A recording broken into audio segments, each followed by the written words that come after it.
Hello, everyone, and welcome to the first ever episode of the Security Talk Down. This show will be all about college football and anything else you need in college football. We're diving deep in every week, on every single week, talking about the games, talking about upsets, anything you need in college football. We're going to talk the true love of it. I will be your host. My name is Carson Sakari, and a little bit about myself today is that I am from a small town in Thurmont, Maryland.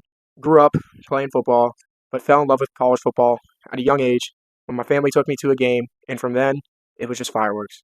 I just fell in love with it, got to see the student sections, the fan bases, all the traditions around college football you just can't find anywhere else. And from there to this day, I still treat college football the same as I ever would.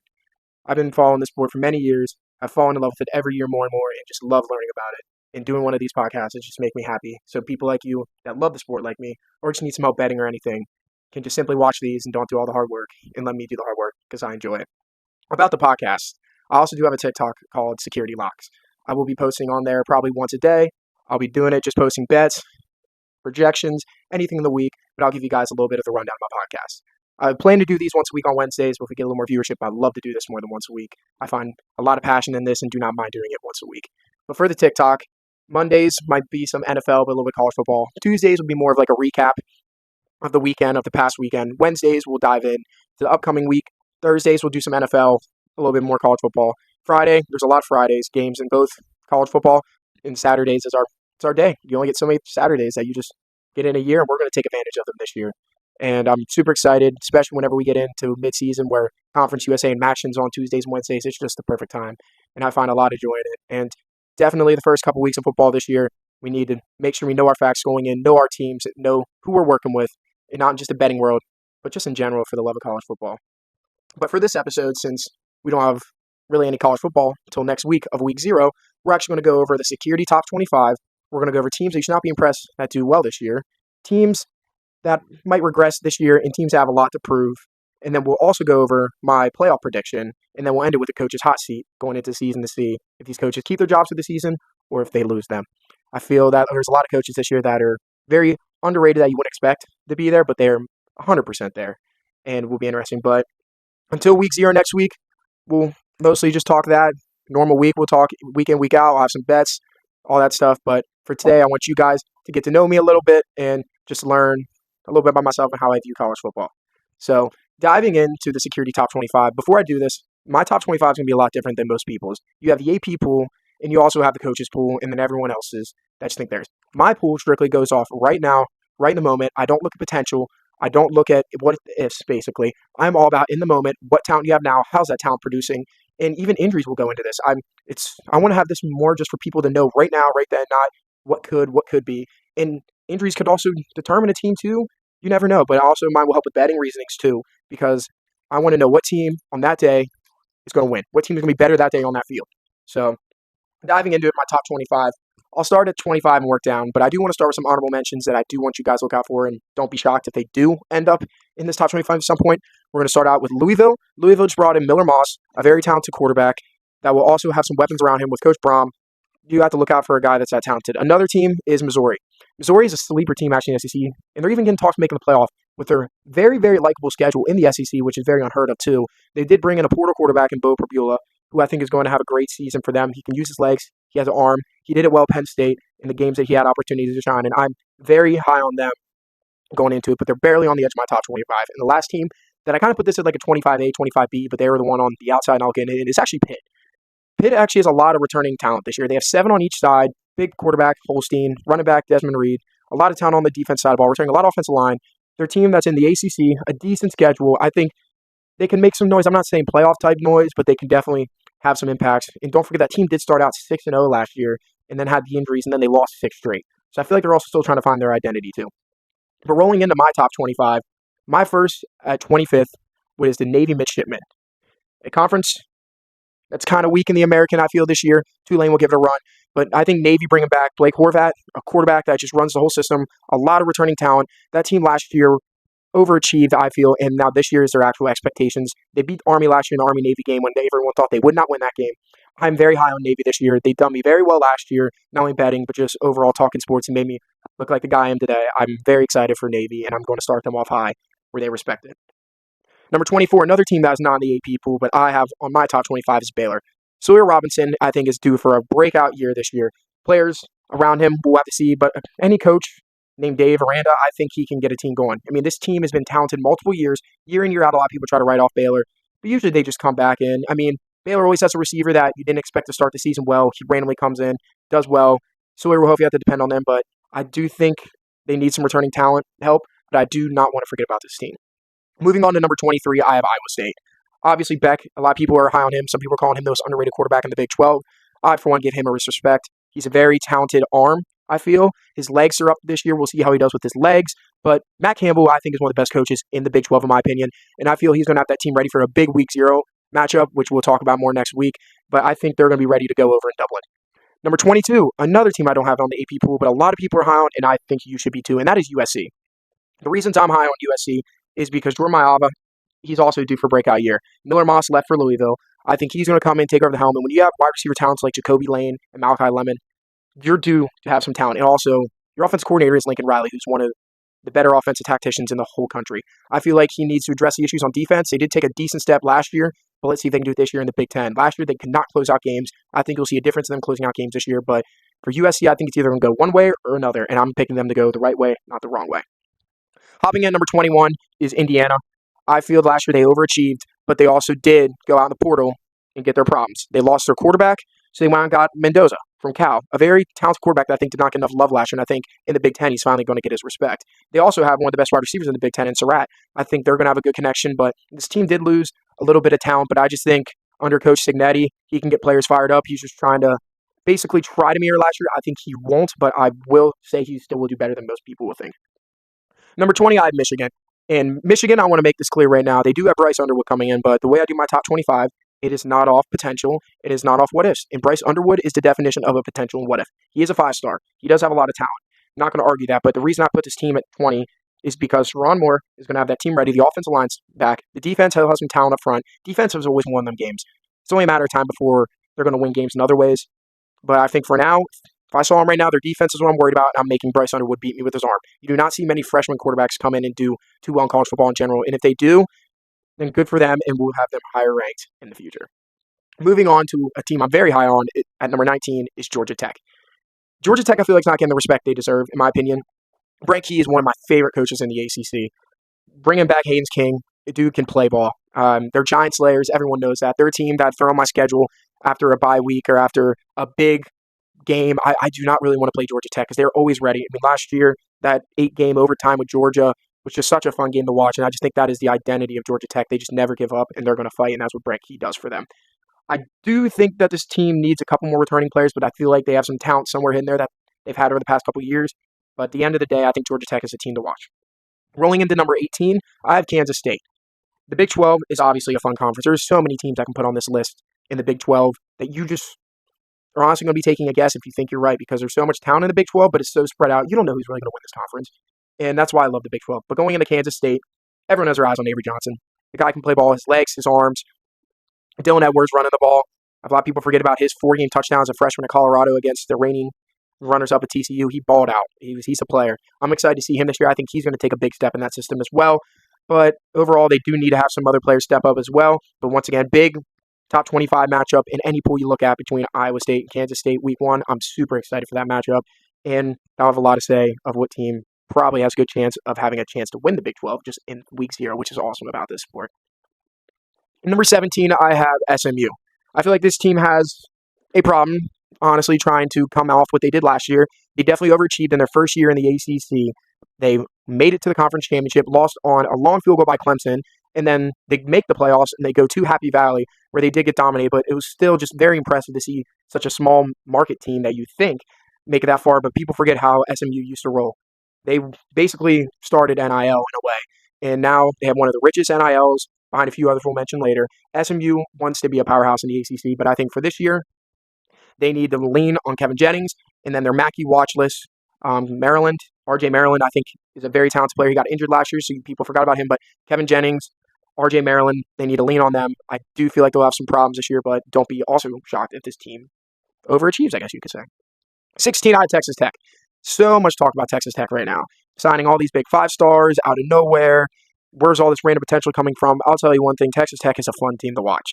I mean, They've made so many important decisions on the offensive line, defensive line, returning talent. People don't understand that they have one of the biggest NIL funds now off of a guy that just sold his oil business. He brought in a lot of money to Texas Tech, and they're done playing around. So that's why a lot of these answers are going to get filled. Texas Tech's offense is just run and gun. That's all it is. I feel like they're a team that is sneaky to win the Big 12 this year. But in the Big 12, I don't really think there's anything sneaky. It's just closing your eyes and throwing a dart at the board at this point. And that's what's awesome about this sport, is especially the Big 12, is it's America's conference. It really is. Number 15, which they're here every year. And this year, I think, is a break year for them. But as Oklahoma.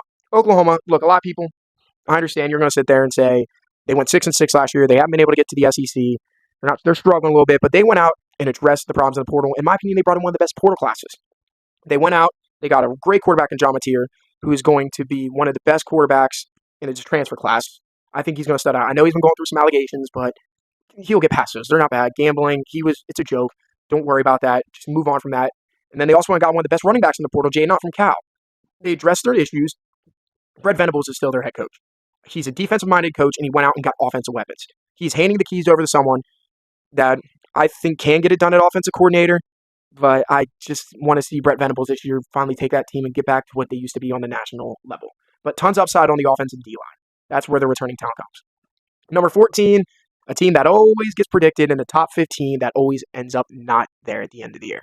And that is your 8-4 Texas A&M Aggies. This team this year, though, I am actually all for it because there's a guy by the name of Mike Elko, and I'm very high on him. Mike Elko is a team guy that is just going to make sure his defense is good and make sure his players are better. I think especially guys like Marcel Reed returning helps this guy so much. I mean, Marcel Reed has got to get done with his legs, his arm. He's only going to get better after last year's.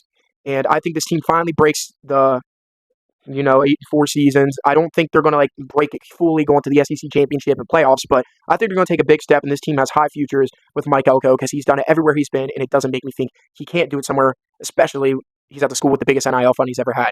And we'll talk NIL later. 13, another team that was kind of shocked here, but I just think they deserve to be here, and that's Florida. Florida last year, for the first 5 games, you would have thought this team is never going to be where they are right now. You thought Billy Napier is sitting where I'm sitting right now, talking football, and most likely would be looking for his next group of 5 job. But you're wrong. The best thing I think ever happened to that team was Graham Mertz going down and DJ Lagway finally getting the keys to this offense. He is such a ridiculous player, very talented arm. He's very big. People forget he's 6'4", 230. He's a very big quarterback that moves very smoothly, and he's just very raw. And I think 1,000% that saved Billy Napier's job. But Billy Napier 100% deserves his job too. Do not forget that because he's a very talented head coach that does not get the respect he deserves either.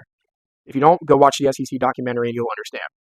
But we're turning a ton of talent on the defense, and a team that came together last year. If you see how they ended the season in the SEC play, they were one of the most scariest teams in the SEC. They took down Ole Miss, they took down LSU, and they did it at LSU, I'm pretty sure, and then they took down Ole Miss at home. But still, I'm high on Florida this year. I think they will get back some places. I'm not saying so high to the point they're going to make a playoff and make the SEC championship, but I think they're going to take a step in the right direction to then next year having a very talented team once again.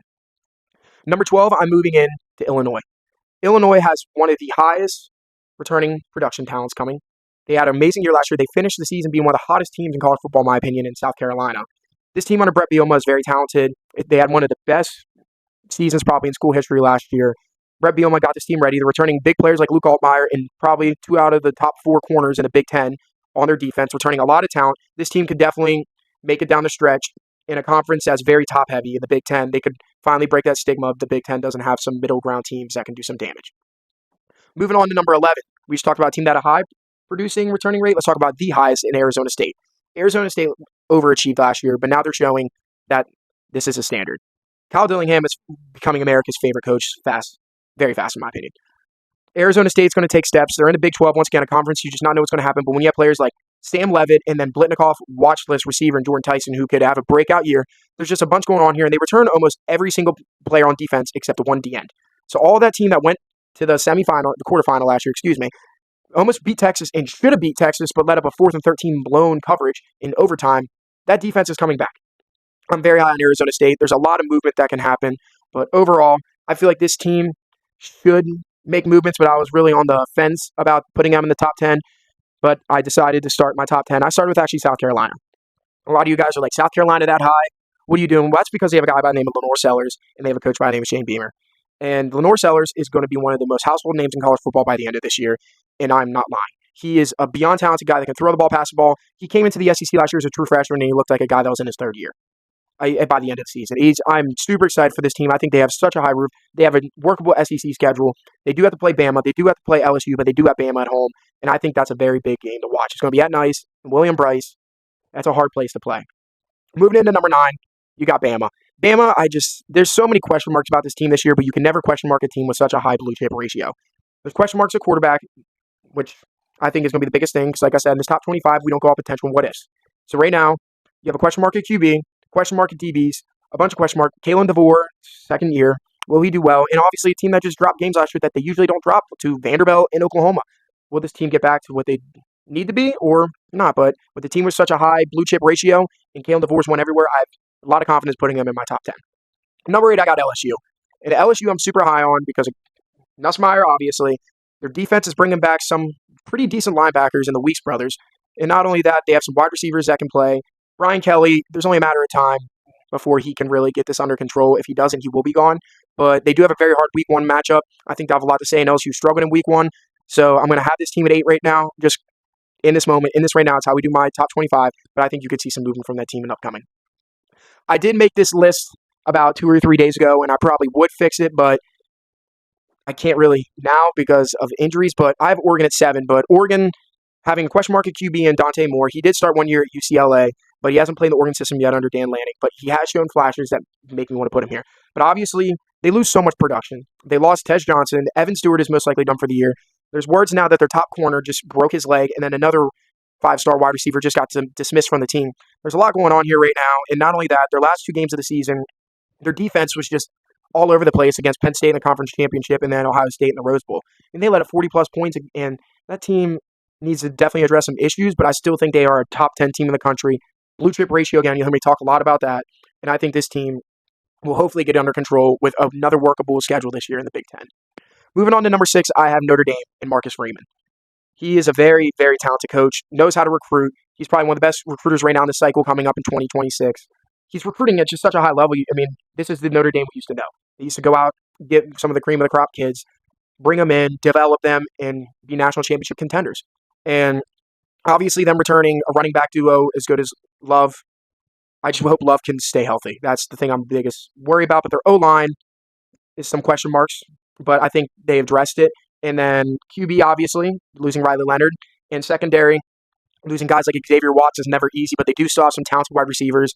So we'll see this year. I have some praise from Notre Dame, but that Miami game, I think we'll say a lot. Week 1 as well, which we'll talk about Week 1 later. Number 5, I got Georgia. No stunner here. Georgia's a top 5 team with everything they got. Gunnar Stockton had a whole offseason now to learn this offense, feel comfortable with it. I still have some question marks around him because you have to do it on the field in the SEC, not on a practice field. But I feel he's going to get there, but we shall see. We'll see if they address their run game issue last year. They were not a very good run team, and I hope they address the issues this year, but I can never doubt a coach like Kirby Smart. Once again, you'll hear me say blue chip ratio. They have guys, and there's guys names you don't know right now that I probably know a little bit about, but not enough about that are going to blow us out the water 2 years from now. You just never know, and that's what's fun about those schools. Hopping into my top 4. Number 4 is Ohio State. And I know a lot of guys like, oh, you have Ohio State at 4. They just won the national championship. They have a lot. It's because I feel if you put this team on the field right now against these top 3 teams, I think it would be an even spread to them potentially be an underdog. And there's 2 reasons. And that's because they had to bring in 2 new coordinators, hire in within Brian Hartline, and then defensive coordinator. It's still trying to get figured out at times. And not only that, a quarterback issue. Have to replace the whole D-line. But do not forget, though, this team does have the 2 best players in the country, in my opinion, in Jeremiah Smith and Caleb Downs. So they still have players. You can't take away from them. They have guys in their depth that are going to get the job done. But just right now, it takes a few weeks to get that stuff installed. So that's why I put them at 4 right now, because they have so many issues to address.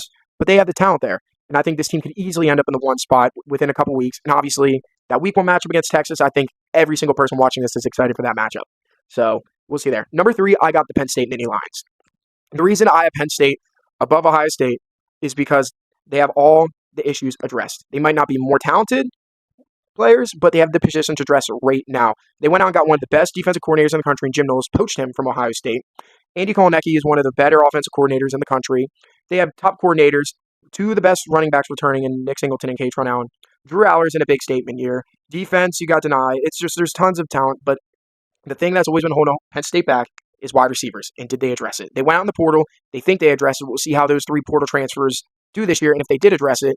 And also, there is some weakness at safety, trying to figure that out. But there's a lot of talent on that team. I do have high hopes for them this year and potential, but at the same time, you still have James Franklin running that team.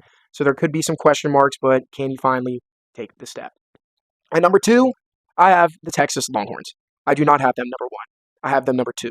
And the only reason I have them number 2 is Arch Manning. This pool is, like I told you, it's not based off potential. It's not based off about what ifs. Arch still has something to prove. Yes, he has all the talents in the world. Yes, he has a team around him has all the talents in the world. Yes, he has one of the best offense of Coach Mines and Sarkisian in the game. They have all that. One of the best defenses in the country. But still, you have to go out in the field and do it. You could have the best team ever, but if you have a quarterback that doesn't know what he's doing, you can only go so far. And I think there is potential to do it. There's potentially couldn't. But I do have high hopes for Arch. I will not lie, but that does not go into my pool right here. So we'll see how that goes. And once again, big week 1 matchup. And finally, number 1, a team that I feel that doesn't get that much respect this year is the Clemson Tigers. Clemson has all the problems addressed. Clea Kolbnick coming back. Running back, great. Parker, great. Defensive line, insane. They might have 2 top 10 picks on the D line. That's unheard of. Linebackers, stout. DBs, stout. Wide receivers, they had 3 freshman wide receivers starting last year that were above average, and you gave them a whole other year to learn the system and get stronger. What are they going to do to the ACC? I'm so excited for this team. I think their weakness is the offensive line, which could hurt them in some big games, but I think like this team's only going to get stronger as the year goes, and that's why I have them starting at number 1 in the Security 25 rankings. Now, don't be too shocked with movements in the next coming weeks, but I feel there's going to be a lot of movement in this top 25, which is what I want. And honestly, there's not many people out there that'll make their top 25 of me. That'll be completely upfront and honest of what I think right now in this moment. Because this pool can let you guys have your opinions, lets me have my opinions. Anyone that needs betting information, it just works always where you don't have teams in the SEC or the Big Ten always getting all the attention because of strength of schedule and such forth. It's in the moment what teams have the talents, injuries. I am a huge believer in strength of schedule. Don't get me wrong off that, but I just want complete honesty up front in my top 25. Moving on, we're going to go with my playoff prediction. We'll speed it up a little bit now because you know how I feel about these teams. And basically, this is if I had to sit here right now, write you out 12 teams, and we'll go from there. Now, you do have to remember, this year, conference champions do still get their automatic qualifiers, but they do not get the automatic buys. So 1 through 4 is listed as the AP pool, or will be whenever it comes out, or the committee. But right now, if I had to put 12 teams out right now at number 1, Clemson, number 2, Texas, number 3, Penn State, and number 4, Ohio State. Two Big Ten teams getting the bye. I do have Penn State losing to Ohio State in the regular season, but I do have them beating them in the Big Ten championship. So that's why I do have Penn State ahead of Ohio State. But I feel like those could be interchangeable, or Penn State could lose to them twice and drop out to the 6 or 7 seed. I mean, Penn State still does have to prove if they can beat Ohio State. But for now, that's I see. Number 5, I got Georgia. I got Georgia losing to Texas in the SEC championship. Texas finally takes a step. They finally beat Georgia. It moves on. At number 6, I got Notre Dame. Notre Dame does not have to play a conference championship. I think they have one of the easiest schedules this year in all of college football. On top of that, you don't have a conference championship, so you have a lot of waiting around to do. I could see them hosting a home game. So I'll get to their opponent here in a little bit. Number 7, I have Texas Tech. The major shocker. The reason I have them so high as a conference champion is not going to be below top 10. It's just strictly. And I think if you win your conference, I do believe that you should get a home game. But Texas Tech is a team I have winning the Big 12, because I'll tell you right now, whoever wins the Big 12, I think is going to be the only team in the playoff. So that's who I have winning the Big 12, Texas Tech. And at number 8, I have Oregon. Oregon, I used to have around 6 or 7, but I moved them around with the injuries. I think they will drop the game at Penn State in the whiteout. I wouldn't be shocked if they drop when they go to Kinnick. There's just so many what-ifs with this team right now that scares me, but I still think they are talented enough to get in. And I think they'll be facing against the Miami Hurricanes. The Canes are not getting enough respect right now or talk, in my opinion. Miami, Carson Beck returning. They're just not returning, sorry. He is joining them. There's a lot of talent there. Mario Cristobal is trying to get that team rolling, and I just am very high on Miami, if I'm being honest, and I think they will make the playoff. Number 10, I got the South Carolina Gamecocks. I think they have such a workable SEC schedule. I feel like they will not make the SEC championship, but not making the SEC championship is almost an advantage at this point in this college football playoff format, where you can sit there, take a bye week, and you still get in with no harm. And all they want is a shot, I guarantee, and I like their bracket layout at them at 10. And number 11, I have Alabama. The reason I have Alabama below South Carolina is because I think South Carolina could potentially beat Alabama this year when they play. Because Alabama has to go to South Carolina, but it's another team that benefits off not making the conference championship and just there ready to roll. And then my group of 5 team, There's a lot of teams I feel like that could be here at the 12 spot, but at the end of the day, you have to go with Boise State. Boise State just has that championship DNA when it comes to a group of 5 team. There's a couple others you can look around at: Navy and Tulane, UNLV maybe even, but there's not enough shown there. Boise has shown it. I know they lose Ashton Genty. I know they're losing some people, but I feel like this team just has the DNA. They're a blue blood in a group of 5. I just can't leave them out here, but I can't see this list changing. This is my preseason. I'd probably do one probably around week 6. I'll do another one that I'll feel a little more confident about, but this is right now, right in the moment, how I'm feeling. Moving on to one of the segments I'm very excited about is teams that you should not be shocked to have a good year. Teams that right now you're probably looking at and saying, oh, they might have a sub-average year, subpar at best, wouldn't be too high on them. But by the end of the year, they could be a winning record, higher than you thought, potentially sneaking into the playoff that much, as that's how high on them. And the biggest one I think you cannot forget about is Missouri and the SEC. Missouri and the SEC brought in Bo Pribula, like I said earlier. Their schedule is one of the easiest in the SEC. And this team, if you blind ranked them and looked at the record, you looked at them with strength of schedule, all that, and compared them, you would really think this team is a top 20 team. I'm very high on them. I think this team has a chance to shine. Will they take advantage of it? We'll see. Next, ACC, I got Georgia Tech. Georgia Tech is known as a giant slayer. They're going to make some problems for you. Week 3 against Clemson, I'm very excited to see them. I think this is going to show the identity of their team, and this will straight up show if they're going to be a team that shocks this year or not. Very high on Georgia Tech. Big 12, I have TCU. People forget that TCU was, 3 years ago at the top of college football as a championship runner-up. They did get absolutely killed by Georgia, but this team does have some championship DNA. I mean, Sonny Dykes, he's a great coach. He knows what he's doing there in TCU, and the Big 12 is so open that I think a quarterback like Hoover at TCU can make a run with a team. All he needs is some weapons around him. Big 10, their sleeper. I have Washington. Another team that's exactly like TCU, that was at the top of the college football world 2 years ago.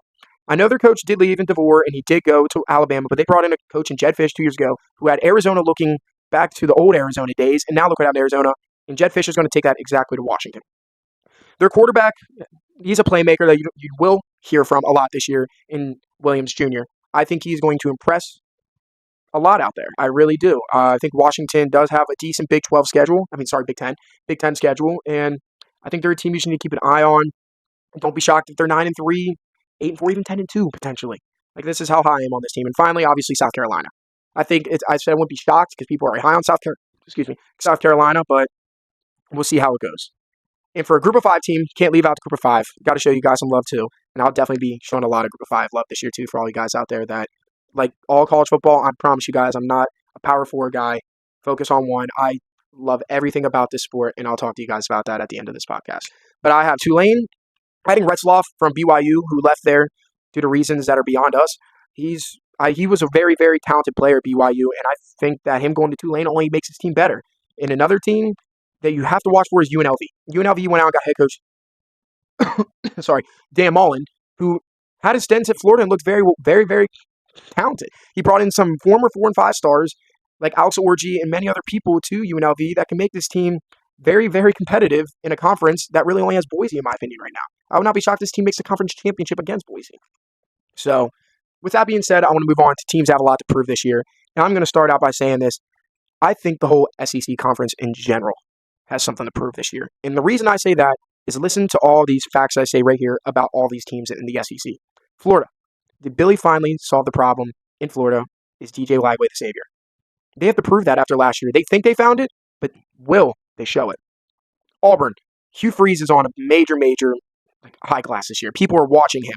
He went out, he got he got Arnold. Very talented quarterback from Oklahoma last year who basically got chased out of there.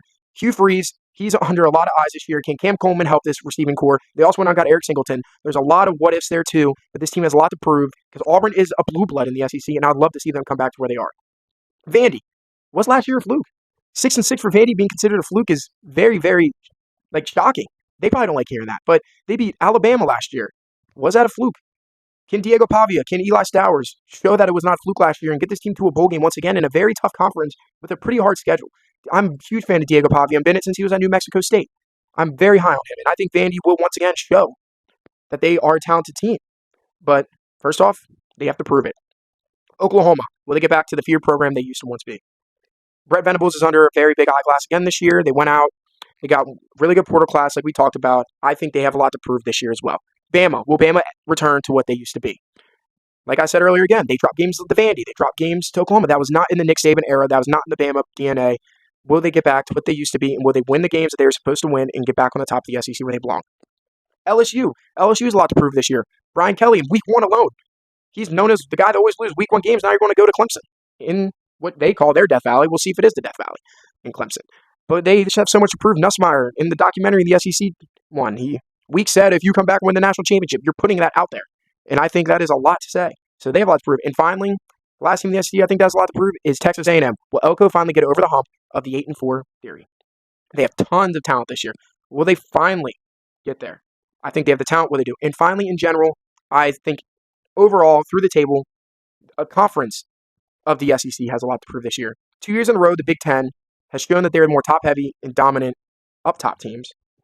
Let me say that again. More top-heavy and talented teams up top. And Big Ten has won 2 national championships in a row. And now there's some chatter going around if the Big Ten is trying to take over as a top conference. Will they prove their dominance once again this year and show that they are the national champions in their conference, and will they retake over college football? I think that's a very exciting one this year because that's starting to see some tension between the Big Ten and SEC, which is kind of good for our sport, in my opinion, because the SEC's always been a little to themselves, so I think it's kind of fun. But we'll see how it is. I'm excited. Teams I think that will regress this year. I'm going right off the bat.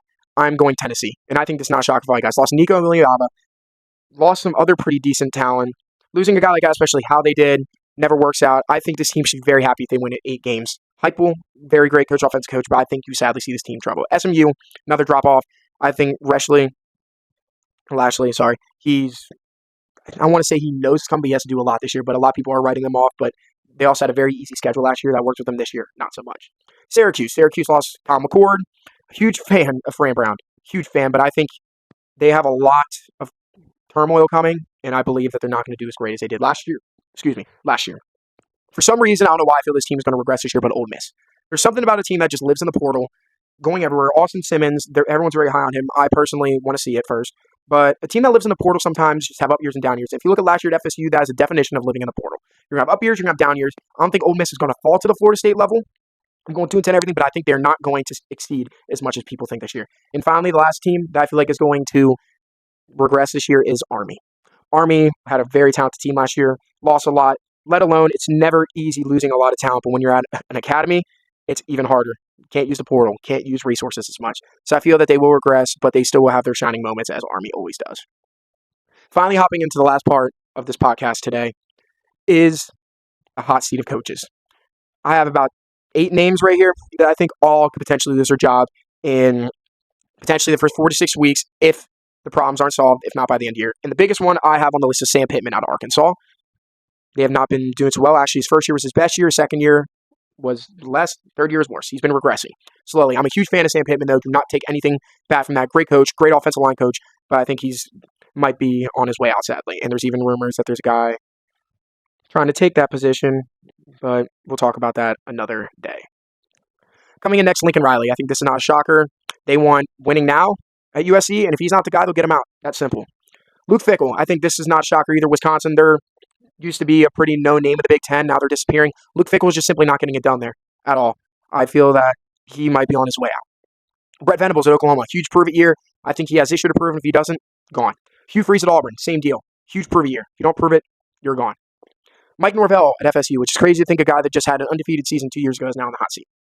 I think he has a lot for this year. He needs to show that he can stop the bleeding, get his team back to just something decent, not at the top, something decent, and I think he'll take back his job security blanket a little bit.